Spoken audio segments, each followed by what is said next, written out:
for anybody who is thinking about doing it, I think your dreams can be overwhelming and scary, but you are called to do great things. And I think I had to continuously tell myself that.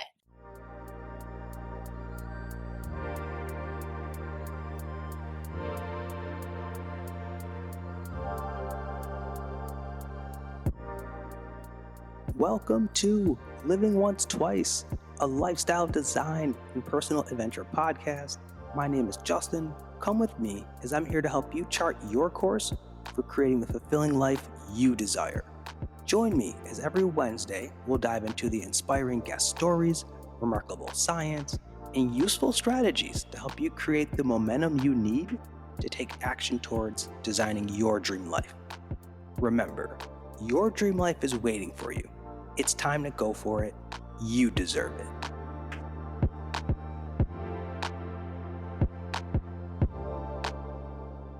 Greetings all, and welcome to Living Once Twice. Thank you for tuning in to today's episode. I'm very excited to bring on today's guest, Miracle Husband. Miracle is an entrepreneur, creator, and college preparation and success educator, and also founder of Advising on Purpose, which supports first-generation college students in their families and helping them prepare to succeed in their collegiate experience and thrive from application to graduation. Miracle, welcome to the show. How are you? I'm good. Good to be here. Now, I know folks are already going to be wondering, is Miracle really her first name?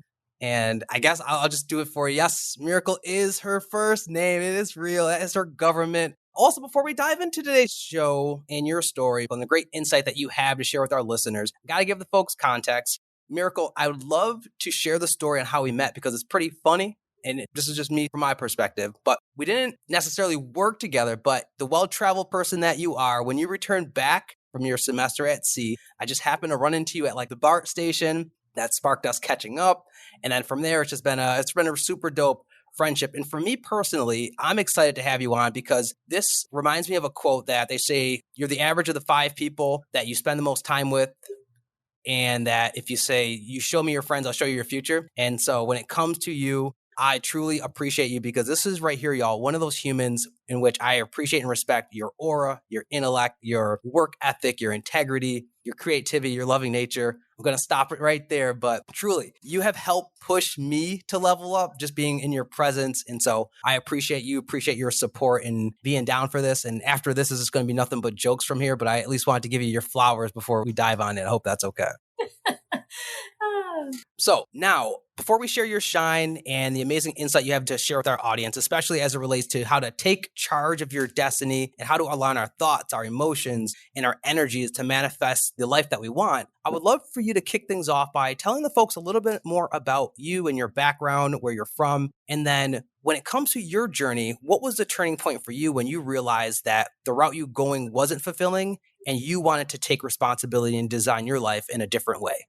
Yeah, well, I think when you're asking about like where I'm from, like where I'm at is where home is. And I think I'm always trying to figure out a little bit more about my purpose every day, right? I'm an educator. I'm a creator at heart.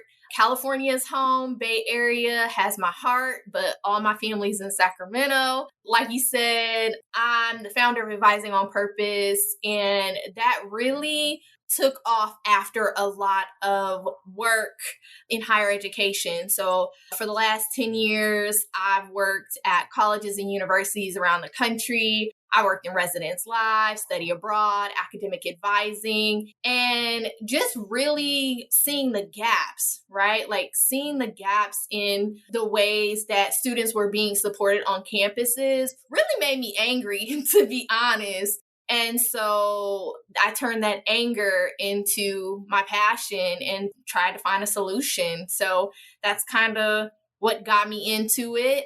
Yeah, like I just wanted to ensure that Black and Brown students had the tools that they needed to be successful adults and really navigate their college experience with a heart of discovery and purpose and impact. I think there's a lot of pressure on first generation college students, Black and Brown scholars to be the best and all of those things. And so working with them is really my life's work.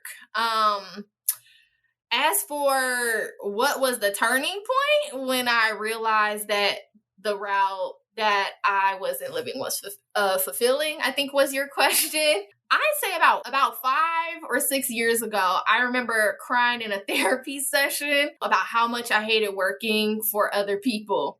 And I knew I wanted to work for myself, but I had no idea what it actually looked like. Like, when I think about it at the time, nothing was wrong with the job. I was well liked, I was respected, and actually pretty highly praised. I was pretty highly praised. And recognized for my contributions to higher education. I had to be maybe like 26 or so, but then it just really made me get more introspective and reflective about like how I got where I was. And I realized that I lived my life up to that point for everybody else around me. I felt like I would go from job to job, right? Thinking like, this is going to be the job. This is the one that's going to feel like the job. Like people say, there's a dream job, there's all that. And I just never found it. I never found it. About a year into the job, I would just get kind of like restless, burnt out, all of those things. And yeah, but in actuality, it really had nothing to do with the job and everything to do with being in alignment with my purpose. So deep down, you worry about whether there's room for what you offer.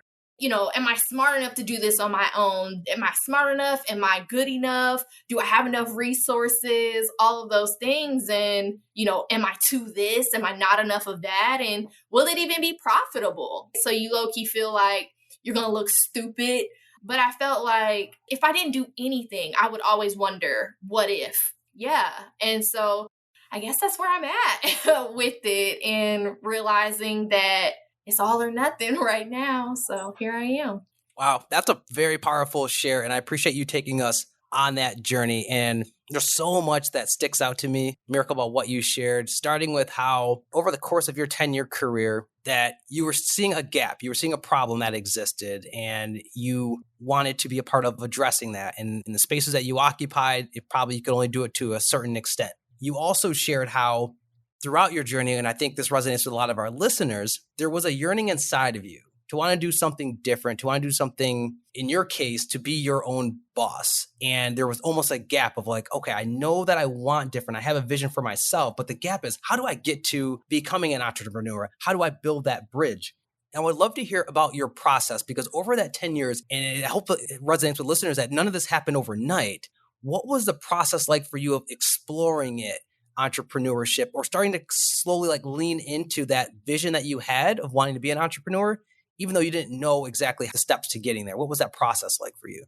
Yeah, I think this is hard too, because I know that I absolutely love college students. I knew that off top, and I didn't want to be bullied out of the profession. So I have my master's degree in higher education and student affairs administration and my bachelor's in social work. So I didn't want my degree, quote unquote, to go to waste, but I got into the profession because it was important to me that Black and Brown students were empowered to be academically successful, right? So part of that success means how safe, how included they feel, how encouraged, how supported, how challenged they are on these campuses. And I just try to lean into, what can I do? And I, for so long, didn't know, but I know that I didn't want to work for a college or university, but I also didn't want to leave the work that I loved. And one thing that you'll notice in higher education is that the higher you go,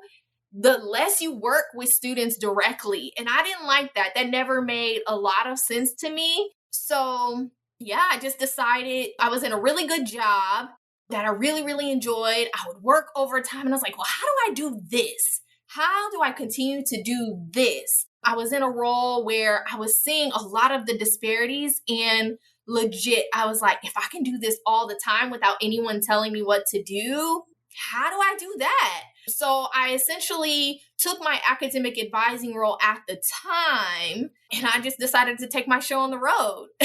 And so now, I guess, once I got clear on that, that's when it just kept going. It was like, soon as I had the vision, the road got so much clearer. And honestly, like the opportunity to continuously create something that brings me joy and also like helps other people in a really hard time, sometimes a hard time or overwhelming or confusing time, was definitely where I saw myself being helpful. I guess the other piece that you're asking is around the process, right? Yeah, because I would like to hear you speak more to, because you didn't fully just leap into it, but I'm sure, like you mentioned, there were some things that you took your show on the road, you did some things on the side Yeah. to almost help you to build momentum towards full entrepreneurship. Yeah, if I'm being honest, most of my process has been more mental than Mhm. anything. Like I said, once I got clear on the vision, it took a while for me to actually believe that I could actually do it. So I spent a bunch of time reading different books and watching videos and paying for online courses and talking to other people who made the leap. Not saying that it was a waste of time, but I probably would have saved myself a lot of time and money if I would have acted on my idea a lot sooner. But I feel like those things were necessary. Part of the other thing, like I had to build my team around me, those who held me accountable to my goals and my dreams. Some of the people in my circle that believe in my dreams and all those things, some of them I pay for. Some of them are just friends and family. So I definitely have a therapist and a business coach. This helps me a lot. Yeah, shout out to my business strategist who really gets me out of my head and makes me take action, because I think it's very easy for us to get in the game and start working on something and never release anything. You know, it's like we're going up and down the field, right? Like we think about football, right? Like the ball goes across the field so many times, but you never make a goal because you're just balling in your head. Mhm. Like you just never know, right? So yeah, I think the importance of believing in yourself Mhm. and then taking aligned action. I think seeing the vision, believing in yourself, and taking aligned action, like taking action that's aligned with the vision of the business, the impact you want to make. And yeah, it doesn't have to be all figured out. And I'm taking it day by day and I'm still learning. What my business was is not the same as what it used to be. And I'm okay with that. This is great because I love where you're taking things in terms of that analogy you gave about going back and forth, analysis paralysis. I know that's something Anthony Walker talked about, is Mhm. how we can get in our brains. And once again, we know we're yearning to do something more, but as you talked about, that belief we may not have cultivated in ourselves. Or let's talk more about that sitting in the fear piece. And I'd love to hear you share what was going on in your mind, say that was kind of preventing you from maybe taking the leap earlier, if you'd be so open to sharing, like what kind of thoughts or just negative belief patterns about yourself that was keeping you sitting in fear from then taking the leap of faith and betting on yourself. I think the biggest things that were holding me back were self sabotaging behaviors based on the limiting beliefs that I had about myself, around money, around the work I was doing. Yeah, a lot of it was really about self sabotaging behaviors, because sometimes, even when I was doing some things, like when I advertised my first program that I released, I didn't realize it at the time, but I was banking for it to fail. I Mm. was planning for it to fail. Like when I released the flyer for it and started doing things, I continuously expected nothing to result from it. And that's scary because Mhm. I feel like so many people go into things like that. It's like you're putting in the work, but are you really expecting it to result in anything? And so now I focus on, how do I plan for its success? How do I make room for it to be a successful program?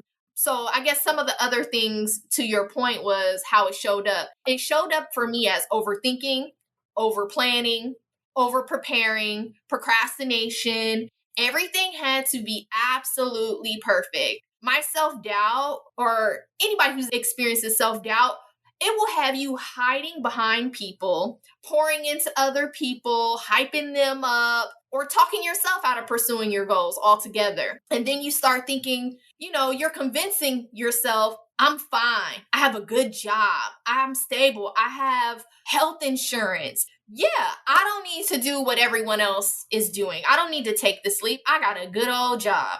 And yeah, for anybody who is thinking about doing it, I think your dreams can be overwhelming and scary, but you are called to do great things. And I think I had to continuously tell myself that. I like how you're being real about it, because there are so many of us who get stuck in those mental narratives, those blocks, and you hit on some of the examples. It could be pursuing entrepreneurship. It could be going out and traveling. It could be staying or leaving a relationship, pursuing a hobby or an interest and seeing where that could take us. So hearing you just keeping it just real that you had to rewrite your own programming. And Miracle, I'd love to hear you share, because earlier on you talked about like having to do it with through books and community. Yeah. What were some of the books or things that you had to read that helped you to go in that process of rewiring your mind and almost changing the diet, of putting in some like new information and some good brain food to help your brain increase your belief in yourself and taking that leap? Yeah. So it wasn't until I started working with my business coach that I realized a lot of what I was dealing with were the limiting beliefs that I held were all subconscious. They weren't something that I actively was sharing with anyone, but I was holding them very, very dear to me. So reprogramming was actually the key to all of it. So the first book that I read around like reprogramming my subconscious was anything by Dr. Joe Dispenza. Mm-hmm. How to Become Supernatural, Breaking the Habit of Being Yourself. I think there's another one called The Placebo Effect. Anything around habits. So my favorite habit book is Atomic Habits.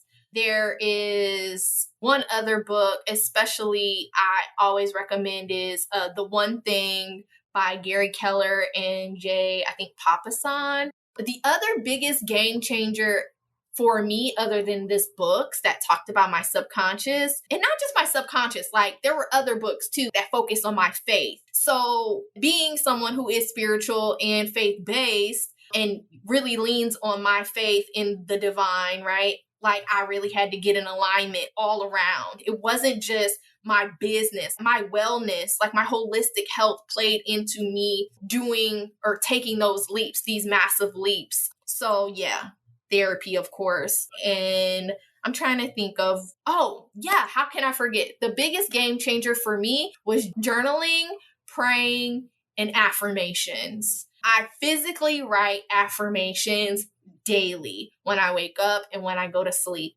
Every Sunday, I sit and I write my affirmations. So one of the ones that I typically use is I release all limiting beliefs I hold about myself. I release all limiting beliefs that I hold about money. If it exists, I can have it. Nothing is off limits to me.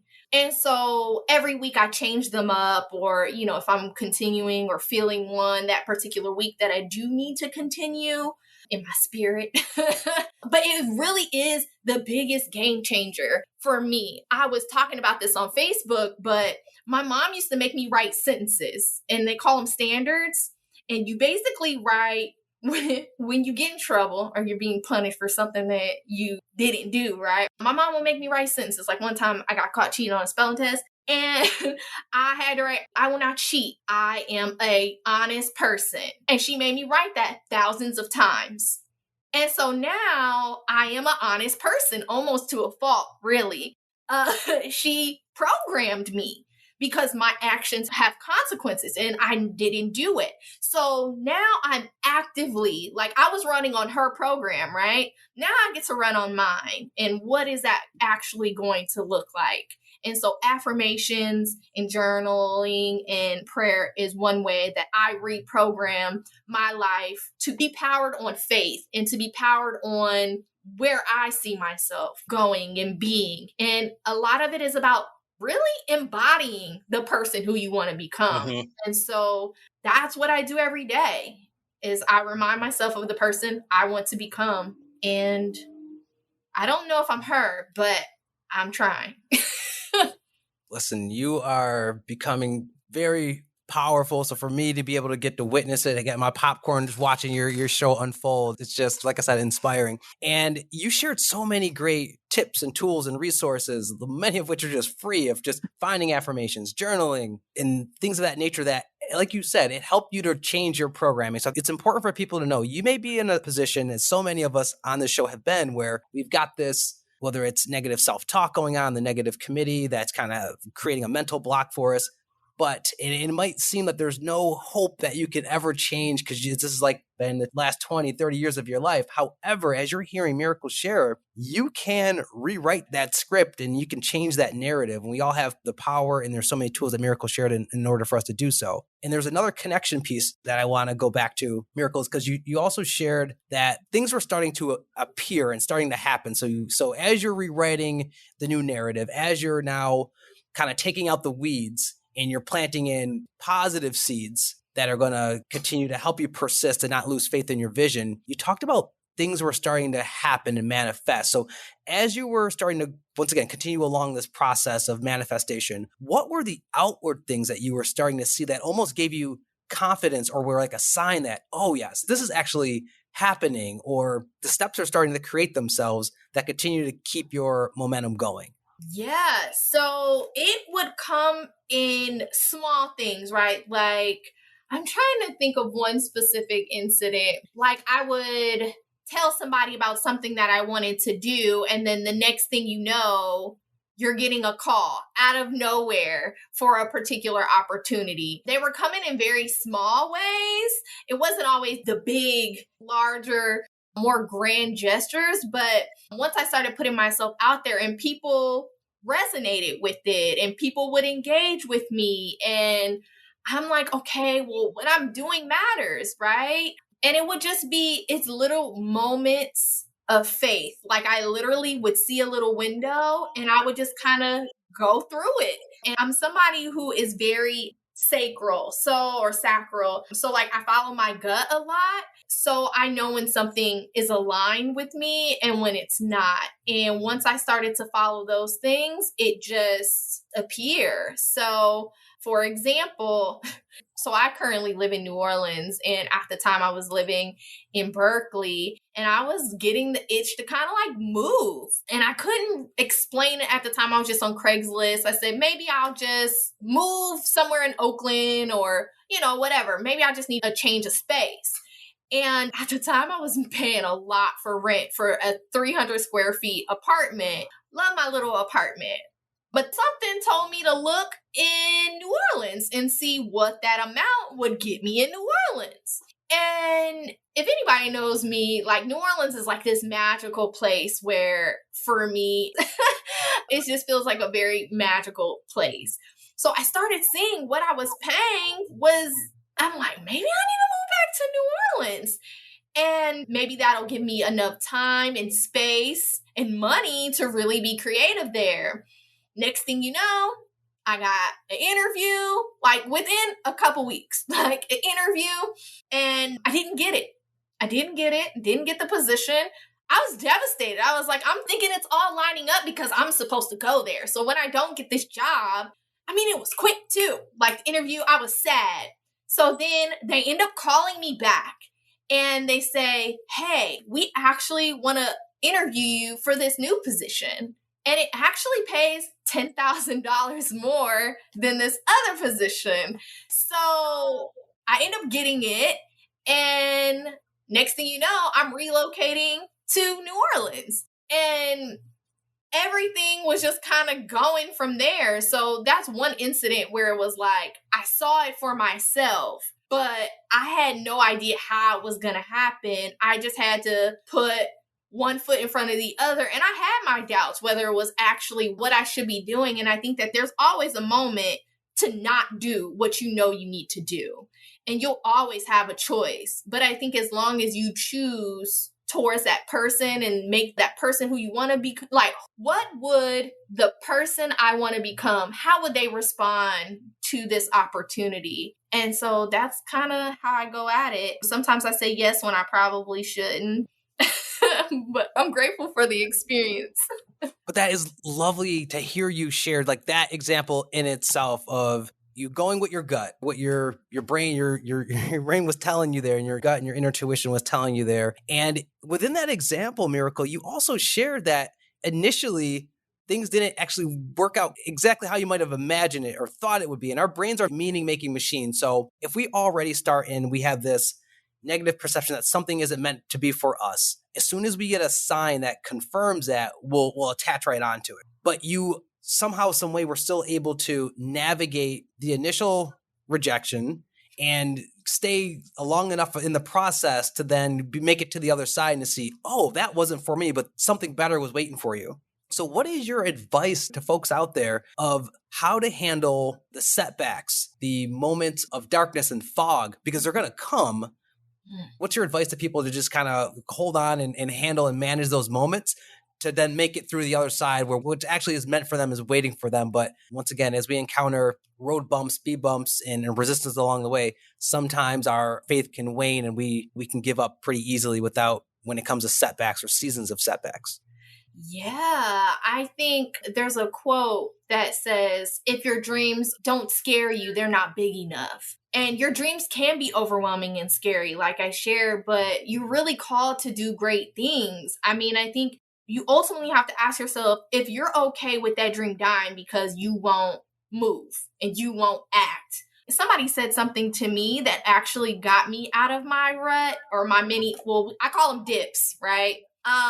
Through my dips, is that she asked, how many people have to suffer before you live in your purpose and offer your gifts to the world? Wow, that is deep. That hit me at the core. I never thought about it like that. And so, yeah, I think the other thing too is like, I'm guilty of not giving myself compassion, right? The same compassion that I give to other people. You know, you are human and we will experience challenges. And in those moments, I pray that you speak to yourself like you would a close friend and speak over yourself and not negatively. Mm-hmm. Yeah, speak life into yourself. So yeah, that's what I would recommend. And surround yourself with people who love and support you and genuinely want you to win. But if they do not see the vision, it's not theirs to share in that vision. But there's somebody out there. There's definitely somebody out there. With respect to that, because throughout the course of your story, you've shared the importance and the impact of community. I'd like to hear you share, what has that meant to you in your journey? And have you yourself found it where maybe you've had to modify certain relationships because the energy coming in was not going to be beneficial to what you were trying to work towards? Anything you want to share with folks? Because that is a real part of this journey. It's interdependent. We can't do it by ourselves. But there may come also a sacrifice in which some relationships no longer serve you. So I would like to hear any thoughts that you have on that in your own journey. I think relationships can serve you to a certain point, right? And all relationships aren't meant to serve you in the same way. I think in the same way that our life goes through seasons, our relationships go through seasons as well. I just limit what I tell certain people because I know how they're going to respond. There are people who are afraid and play small. And when you share your ideas, your vision, it will scare people for you. They will project. And then when they're not there, they become the inner chatter in your head. So then they don't need to be there. So I just limit who I talk to what about. Because my same friend who may not see my vision because she's scared to live her own life, I still talk to about friendship things, right? Like our friends who have kids and go to baby showers and all the things, right? But I don't talk to her about my business. And that's okay. That is real. And I've heard Les Brown talk about that. Sometimes you got to compartmentalize people. You could love them from afar. Examples could be, okay, these are just my friends that I talk about surface level stuff, sports, the weather, whatever that might be. I got my other friends that I know I'll talk to about some of the entrepreneurship, the goals, the inner things that I'm going at. Other friends I can share, hey, here are some of the struggles and challenges I get. Like that is just real. And you have to be aware enough and courageous enough inside to just know what energy is for you and what energy is not for you and adjust accordingly. And I want to go back to something. And because when it comes to manifestation, you and I, before we started recording, talk about there's still work that has to be done. Like a dream doesn't come true through just magic alone. It takes sweat, determination, and hard work. And I know something that many people struggle with is consistency in either just working towards their goals or when they're in the midst of it, continuing to work and build and evolve. And so I'd love to hear more from you of how have you kept your momentum going, aligned your energies to really sustain being proactive towards making progress as you are creating your dream life? I think the biggest way that I've been able to do what I do and be consistent and build on that momentum is I block out what experts say you should be doing. I do what feels good for me. For example, I do not post every day on social media. I notice that I'm somebody who can very much get overwhelmed by everything that is on the internet with current events, pop culture, just a lot of things that I'm consuming on social media that I don't think are beneficial to me. And for me, my mindfulness, my mental health is important.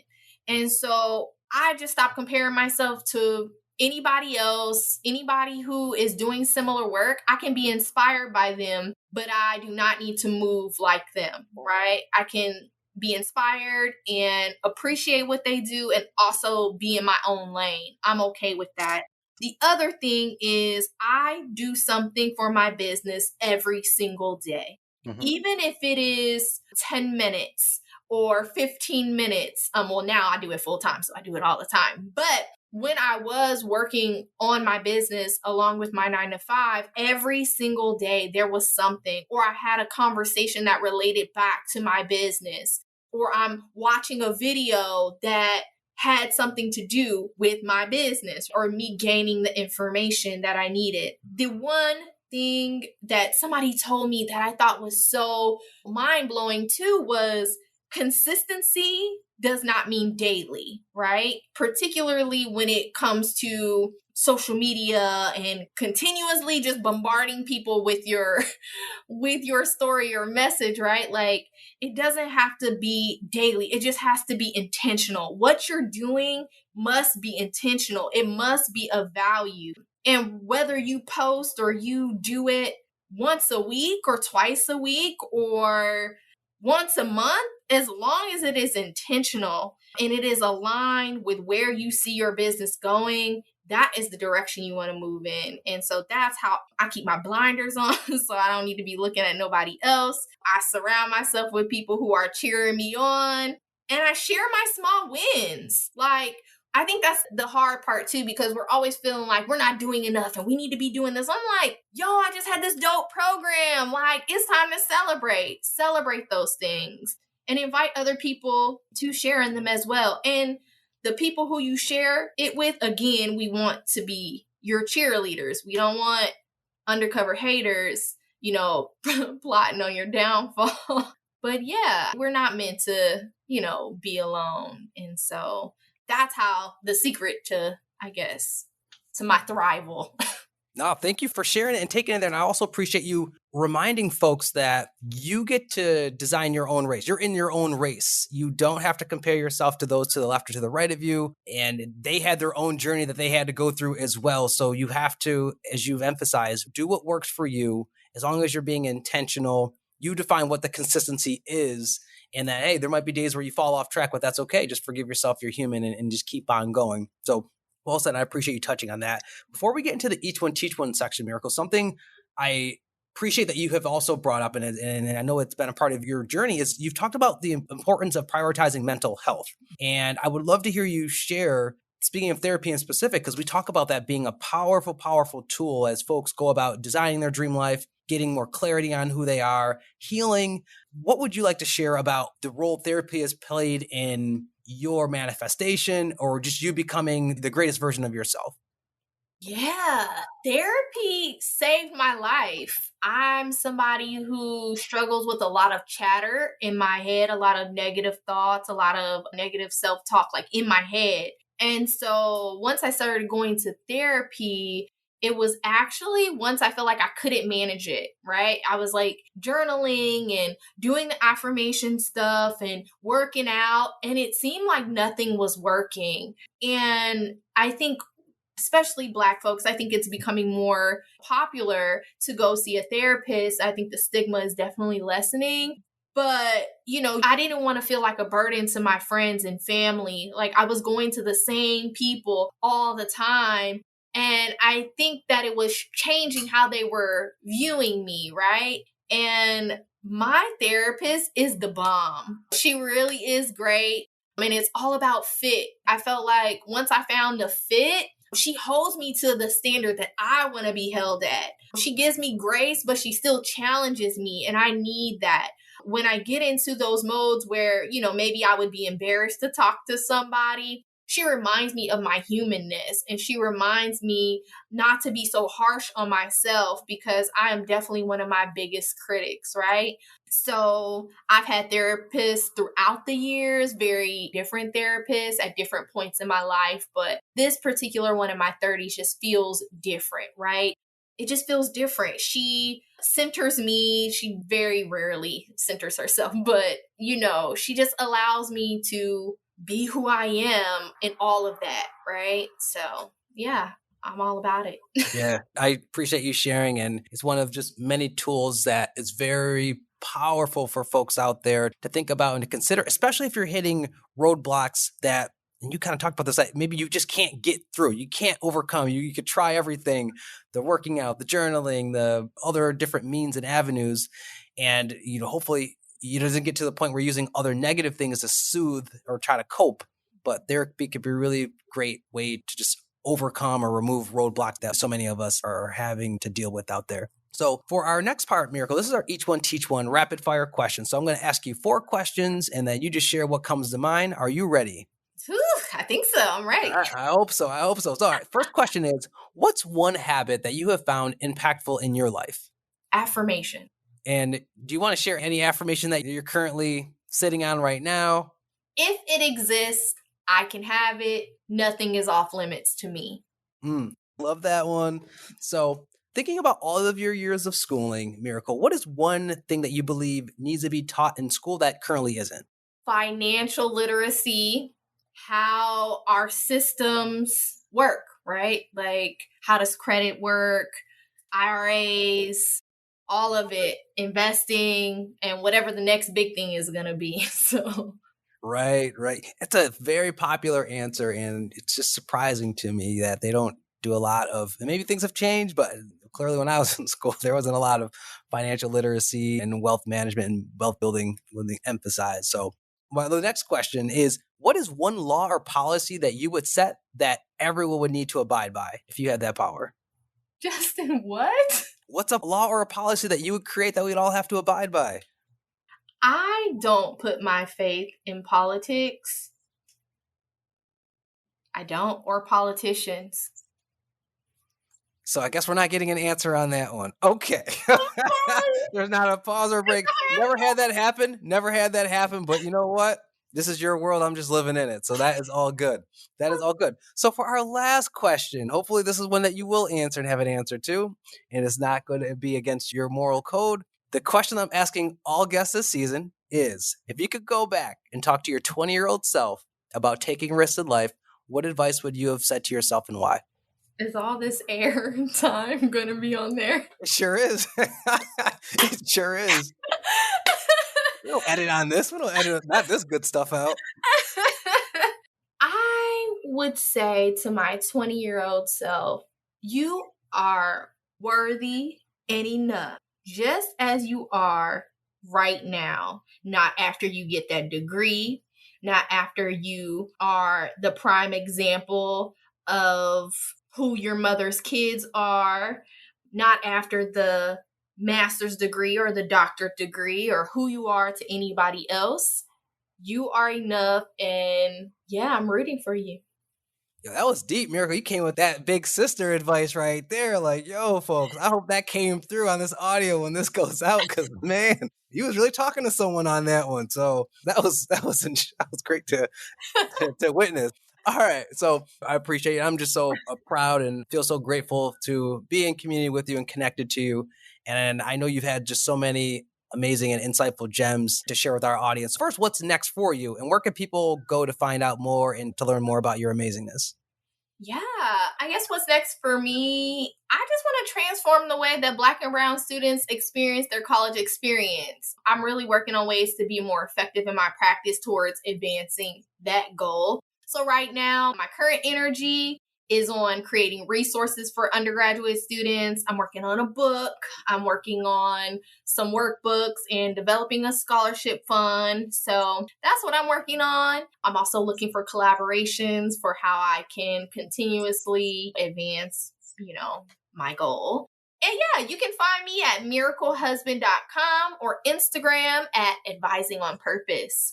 Awesome stuff. And I continue to look forward. Like I told you, got my sunglasses on to watch the Miracles Husband show. So folks, listen, you've heard it here, and I feel so grateful to get to bring one of my dear friends, Miracle, on here so you can really just see, like, this is just a little bit of insight in what fuels me and the community that I'm surrounded by. As Miracle hit on earlier, too many of us are leaving our potential on the table, and life is way too short for us to do that. So it's really important for you. You know, you've got that tug inside of your heart that is telling you that there is something bigger, better, and greater for you to do out there.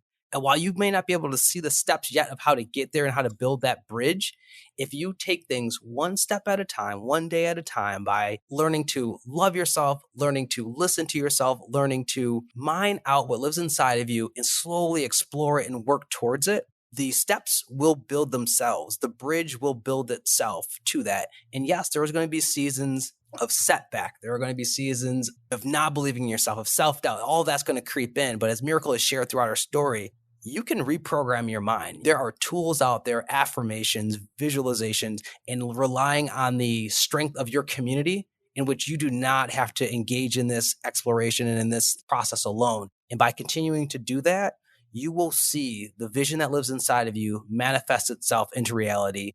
And within that, and there was a great quote you shared, Miracle, and I know I don't have it, but we all need what lives inside of you. We need your vision. The world needs it. Someone out there needs it for you. So you're doing us a disservice by not living in and stepping into your purpose. And as I said in season 1, listen, you would not have the desire if you were not capable of its achievement. So trust yourself and just know that what is meant to be yours is truly there for you to take it and to bring it out in this world. That's what it's all about here. So thank you again, Miracle, for being on. I appreciate you. And folks, feel free and be sure to connect with her on all the platforms she shared. Now, that is it, y'all, for today's episode. I'd like to thank you all for tuning in and your presence and tuning in today. If you enjoyed this episode, please show your support by following us on Instagram at Living Once Twice, sharing the Living Once Twice podcast on Instagram, LinkedIn, or wherever, and leaving us a review on iTunes. Reaching out to you all through the time and the space that separates us to say, remember, your dream life is waiting for you. Go for it. You deserve it. Catch you later on Living Once Twice.